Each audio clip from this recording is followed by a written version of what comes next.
Hello dear students, मैं अभिषेक भारद्वाज आप सभी का स्वागत करता हूं अपने यूट्यूब चैनल बायोलॉजिक पे। अपना 12th एनसीईआरटी का सेकंड चैप्टर चल रहा है, पुष्पीय पादपों में लैंगिक जनन, जिसके बारे में पिछले वीडियो में अपन ने यहाँ पुष्प की संरचना के बारे में अपन ने डिटेल से बात की थी, जहाँ पुष्प के मुख्य जो भाग थे, बाह्य दलपुंज, दलपुंज, पुमंग और जायांग, इन चारों चीज़ों के बारे में अपन ने यहाँ विस्तार से चर्चा की थी और चित्र भी बनाया था। आज जो अपना टॉपिक है वो है पुष्प के जो जायांग हैं, वो जननांग हैं, पुमंग और जायांग। चूँकि अपन पढ़ चुके हैं, पुमंग पुष्प के नर जननांग को निरूपित करता है, जिसकी इकाई जो है वो पुंकेसर होती है। इसी तरह से जायांग मादा जननांग को निरूपित करता है और इसकी जो इकाई है वो अंडक यानी कि कार्पल होती है। तो यहाँ अपन आज सबसे पहले पुंकेसर, उसकी कंप्लीट स्ट्रक्चर और पुंकेसर के जो परागकोश वाला जो भाग है, जो कि अपन ने 3 भाग पढ़े हैं यहाँ। सबसे ऊपरी घुंडीनुमा जो भाग होता है वो परागकोश कहलाता है। तंतुनुमा जो लंबा भाग जो नीचे की तरफ पुष्पासन से जुड़ा रहता है वो पुतंतु कहलाता है। और इन दोनों भागों को जोड़ने वाली एक संरचना, जिसे अपन क्या कहते हैं, यूजी कहते हैं, जिसके आधार पर जो परागकोश हैं वो पृष्ठलग्न या अधरलग्न इस तरह के होते हैं, जो कि 11th क्लास में अपन ने पढ़े थे। इनके बारे में आज अपन यहाँ चर्चा करेंगे। तो एक डायग्राम बेस्ड स्टडी है, तो अपन यहाँ चित्र को देखते हैं ध्यान से। जैसा कि चित्र में आपको यहाँ दिखाई दे रहा है, ये आपका कंप्लीट पुंकेसर है। ये पुंकेसर है और पुंकेसर के जो भाग हैं वो कुछ इस प्रकार से हैं। लंबा तंतुनुमा भाग, इसे हम पुतंतु कहते हैं। ऊपरी जो घुंडीनुमा भाग है ये पराग कोश कहलाता है और इन दोनों को जोड़ने वाली ये जो संरचना है ये यहाँ आपकी यूजी कहलाती है। जो याद रखने योग्य बात है वो ये है कि परागकोश के आधार पर पुंकेसर होते हैं 2 प्रकार के, मोनोथिकस यानी कि एक कोष्ठी, डाइथिकस यानी कि द्विकोष्ठी। जो एक कोष्ठी परागकोश होते हैं उनमें एक कोष्ठ यानी कि एक चैम्बर पाया जाता है। यहाँ मैं अलग से लिख देता हूँ।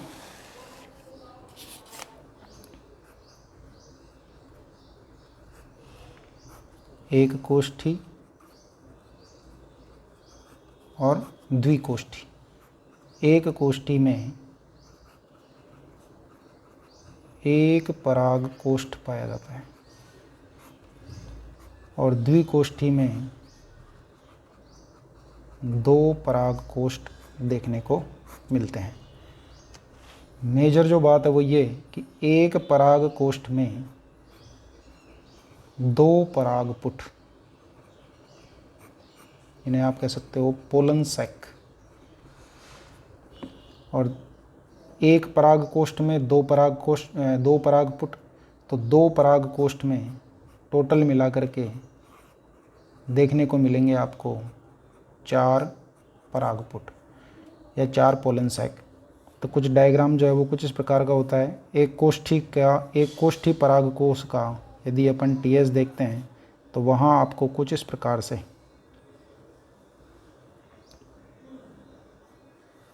ये 2 परागपुट देखने को मिलेंगे।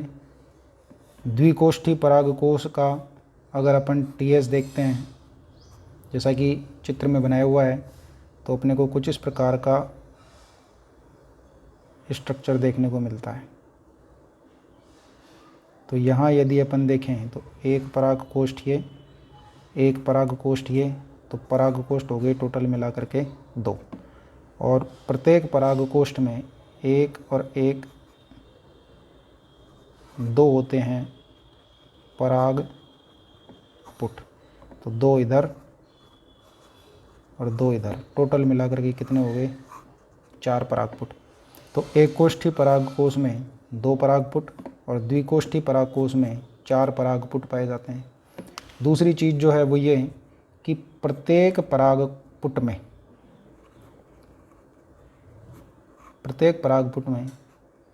एक लघु बीजाणु धानी। तो एक कोष्ठी परागकोश में हम यहाँ कह सकते हैं आपको मिलेंगी देखने को 2 लघु बीजाणु धानियाँ, जबकि द्विकोष्ठी परागकोश में 4 परागपुट होते हैं। चूँकि प्रत्येक परागपुट में एक लघु बीजाणु धानी, तो इसलिए यहाँ अपने को देखने को मिलेंगी 4 लघु बीजाणु धानियाँ। तो द्विकोष्ठी परागकोश का यदि अपन टीएस देखें, जो कि सामान्य रूप से अधिकांश जो अपने द्विबीजपत्री या जो आवृतबीजी पादप हैं जिनमें देखने को मिलता है, तो इस परागकोश का यदि अपन टीएस काटें तो कुछ इस प्रकार की स्ट्रक्चर अपने को देखने को मिलेगी, जहां आप देख सकते हैं 1, 2, 3 और 4 ये आपको परागपुट देखने को मिल रहे हैं और प्रत्येक परागपुट में स्थित होती है लघु बीजाणु धानी। हालांकि विकासशील अवस्था के दौरान अपरिपक्व जब परागकोश का यदि अपन टीएस काटते हैं तो वहाँ अंदर केवल और केवल मर्दूतकीय कोशिकाएं ही अपने को देखने को मिलती हैं।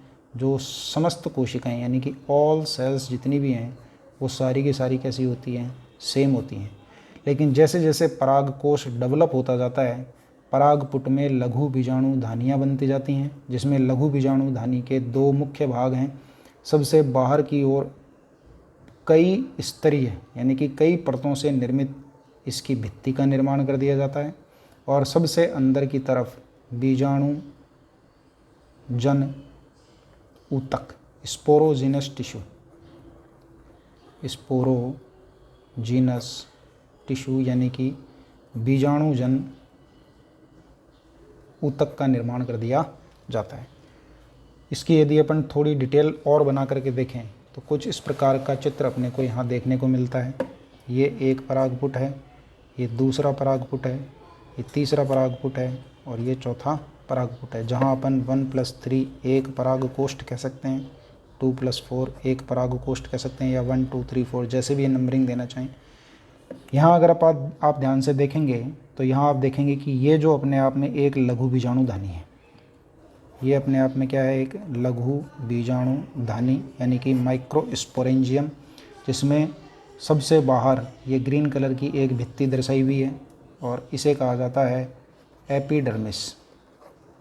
क्या कहते हैं इसको? एपिडर्मिस, जो सबसे बाहर होती है। इसके ठीक नीचे अंदर की तरफ एक भित्ति और होती है जिसको मैंने सेकंड नंबर और रेड कलर में शो किया है। ये कहलाती है आपकी एंडोथीशियम, अंतस्थीशियम भी कह सकते हो आप इसको। ये कहलाती है एंडोथीशियम। थर्ड नंबर पे जो लेयर होती है वो कहलाती है मध्य परत यानी कि मिडिल लेयर। और सबसे अंदर की तरफ ये जो चौथे नंबर पे मैंने जो एक लेयर और शो की है ये कहलाती है टेपिटम। इसे न्यूट्रिटिव लेयर या हिंदी में आप लिख सकते हो पोषक परत भी कहा जाता है। और अंदर की तरफ ये जो 5 नंबर पे कोशिकाओं का जो समूह मैंने यहाँ शो किया है ये पूरा का पूरा कहलाता है स्पोरोजीनस टिश्यू, या जिसे आप कह सकते हो बीजाणुजन ऊतक। तो यहाँ एपिडर्मिस, एंडोथीशियम, मिडिल लेयर और पोषक परत, ये चारों लेयर मिलकर के लघु बीजाणु धानी की भित्ति का निर्माण करती हैं, जिसके ठीक अंदर की तरफ इस प्रकार से कोशिकाओं का अविभेदित समूह पाया जाता है, जो कि सभी कोशिकाएं यहाँ पर द्विगुणित होती हैं और ये कहलाता है बीजाणुजन ऊतक या स्पोरोजीनस टिश्यू। इनकी अगर अपन डिटेल में बात करें तो जो डायग्राम है वो कुछ इस प्रकार का निर्मित होता है।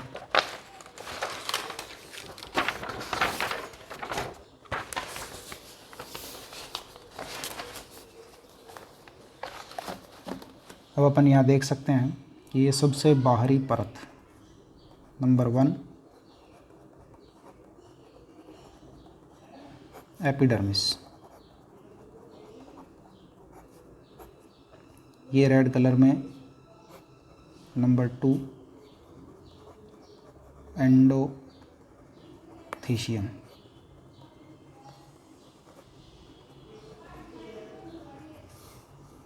ये 1 2 3 स्तरीय है या 3 परती है, ग्रीन कलर में शो की हुई। नंबर 3 मिडिल लेयर, इसको आप लिख सकते हो मध्य परत। और ये ऑरेंज कलर में ब्लू जो न्यूक्लियस है जिसमें शो हो रहा है और काफ़ी अधिक गाढ़ा और गहरा जीवद्रव्य दर्शाया गया है, ये नंबर 4, जिसे अपन लिखेंगे यहाँ टैपेटम। तो यहाँ जो सबसे पहली है इस डायग्राम के अकॉर्डिंग एपिडर्मिस। यहाँ कोशिकाओं के बारे में अपने को 2-3 चीज़ें याद रखनी हैं। कोशिकाएं आयताकार, मृदुतकीय, जीवित और एक दूसरे से सटी हुई व्यवस्थित होती हैं। दूसरी खास बात यह कि ये सबसे बाहरी परत है, लघु बीजाणुधानी की भित्ति की सबसे बाहरी परत या स्तर, जो कि सुरक्षात्मक परत के रूप में कार्य करती है। तीसरी चीज़ कि यहाँ जो ये कोशिकाएं हैं इस प्रकार से, इनकी बाह्य भित्ति आउटर वॉल तुलनात्मक मोटी होती है, जो कि सुरक्षात्मक परत के रूप में क्या करती है, कार्य करती है। दूसरी चीज एंडोथीशियम,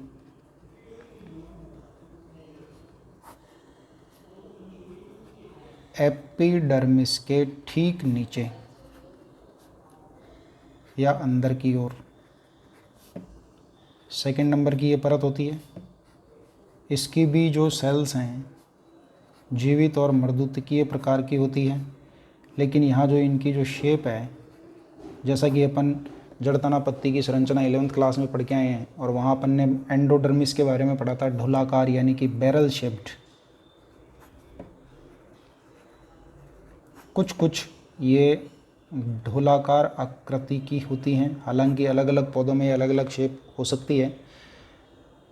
जो खास बात है वो याद रखने की ये है कि इसकी आंतरिक स्पर्श रेखीय भित्तियों पर अल्फा सेलुलोज नामक पदार्थ का जमाव पाया जाता है और इसके जमने का जो पैटर्न है वो यहाँ पर रेशेदार पट्टिकाओं के रूप में अपने को देखने को मिलता है, जिन्हें आप लिख सकते हैं फाइब्रस बैंड्स। जैसे कि कैस्पेरियन पट्टिकाएं होती हैं, उसी के समान यहाँ रेशेदार पट्टिकाएं अपने को देखने को मिलती हैं। अब जो मुख्य बात है वो ये कि अल्फा सेलुलोज जो है वो आपका आर्द्रताग्राही प्रकृति का पदार्थ है। आर्द्रताग्राही प्रकृति का पदार्थ होने की वजह से ये लघु बीजाणुधानी के चारों ओर नमी बनाए रखता है, अर्थात लघु बीजाणुधानी के अंदर स्थित ये जो है स्पोरोजीनस टिश्यू यानी कि बीजाणुजन ऊतक, इसे और जो कोशिका भित्ति है उसे दोनों को ही शुष्क यानी कि एक प्रकार से हम सीधी भाषा में कह सकते हैं सूखने से बचाता है। साथ ही साथ इसका काम आगे अपन पढ़ेंगे, ये पराग कोशों के स्फुटन यानी कि उनके फटने के लिए भी क्या है, उत्तरदायी होता है। तो यहाँ अगर अपन देखें तो कुछ इस प्रकार से स्ट्रक्चर अपने को देखने को मिलती है। ये अलग से मैंने यहाँ एंडोथीशियम की कुछ कोशिकाओं को शो किया है। ये इनकी कोशिका भित्ति, बाह्य, ये आंतरिक, और ये आंतरिक स्पर्श रेखीय भित्ति, जिस पर ये ग्रीन कलर में है अल्फा सेलुलोज जो नामक पदार्थ है, इसकी क्या देखने को मिलती हैं, रेशेदार पट्टिकाएं देखने को मिलती हैं। अल्फा सेलुलोज आर्द्रताग्राही प्रकृति का पदार्थ है, जो कि लघु बीजाणु धानी को शुष्क होने से बचाता है। इसके अतिरिक्त यही परत पराग कोशों के स्फुटन में भी क्या होती है, सहायक होती है। अब आता है नंबर 3, मिडिल लेयर।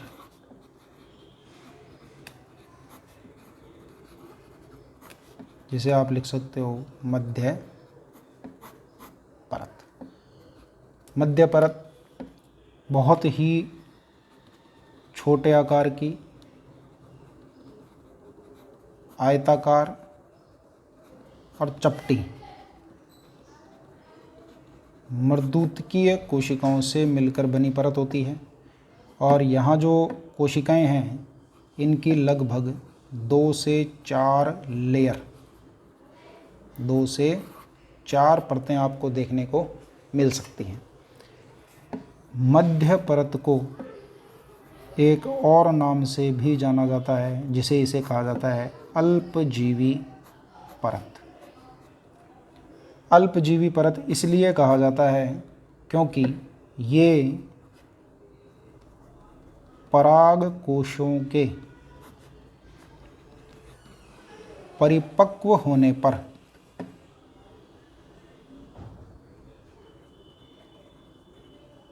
गायब हो जाती है, अदृश्य हो जाती है, या जिसे हम कह सकते हैं ये पूरी तरह से विघटित हो जाती है। यानी कि परिपक्व परागकोश का यदि हम टीएस काटते हैं तो वहाँ जिसमें अपने को क्लियर कट परागकण वगैरह दिखाई देते हैं, उस स्थिति में आपको मध्य परत देखने को नहीं मिलती। तो कुछ वैज्ञानिकों का ये मत है कि इनमें उपस्थित जो भोज्य पदार्थ वगैरह हैं वो स्थानांतरित कर दिए जाते हैं सबसे अंदर की ओर स्थित लेयर टेपिटम में। टेपिटम जो है वो सबसे आंतरिक परत होती है।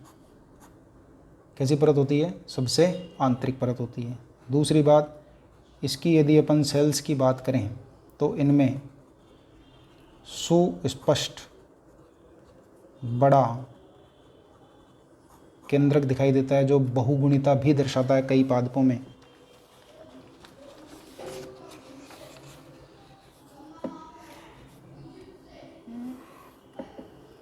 इसके अलावा इन कोशिकाओं में कोशिका द्रव्य, जिसे हम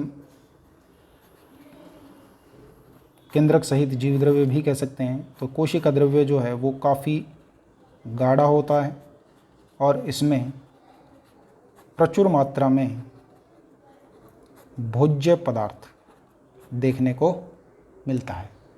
भोज्य पदार्थ में मुख्य रूप से वसा यहाँ पर पाई जाती है। इसके अलावा कार्बोहाइड्रेट भी होता है, लेकिन यहाँ तो वसा भी अपने को देखने को मिलती है।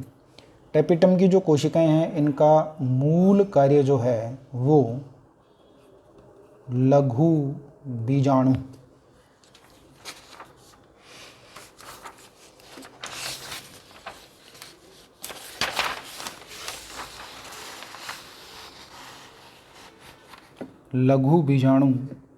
जो आगे जा कर के परागकण बनाएंगे, तो लघु बीजाणुओं को और परागकणों को ये प्रदान करती है पोषण।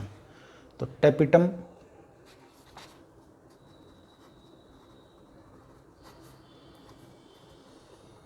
इसकी स्ट्रक्चर, इसके टाइप और इसके कार्य, इनको अपन एक अलग वीडियो में डिटेल से बात करेंगे। चूँकि इम्पॉर्टेंट टॉपिक है, डायरेक्ट बोर्ड एग्ज़ाम में प्रश्न आता है टेपिटम क्या है, टेपिटम के प्रकार और कार्य बताइए। तो टेपिटम के लिए अपन अलग से वीडियो बनाएंगे। इस वीडियो में परागकोश की संरचना के अंतर्गत अपन ने यहाँ भी पढ़ा है ये डायग्राम, इसमें एपिडर्मिस, एंडोथीशियम और मिडिल लेयर, और ये है आपकी टेपिटम, और इसे पोषण प्रदान करने की वजह से पोषक परत भी कहा जाता है। तो नेक्स्ट वीडियो में अपन यहाँ टेपिटम के बारे में डिटेल से बात करेंगे, जहाँ इसके कार्य, इसकी संरचना, और साथ में हम बात करेंगे लघु बीजाणु जनन और लघु बीजाणु जनन के द्वारा बनने वाले लघु बीजाणुओं से पराग कणों का निर्माण, पराग कण की संरचना। Thank you.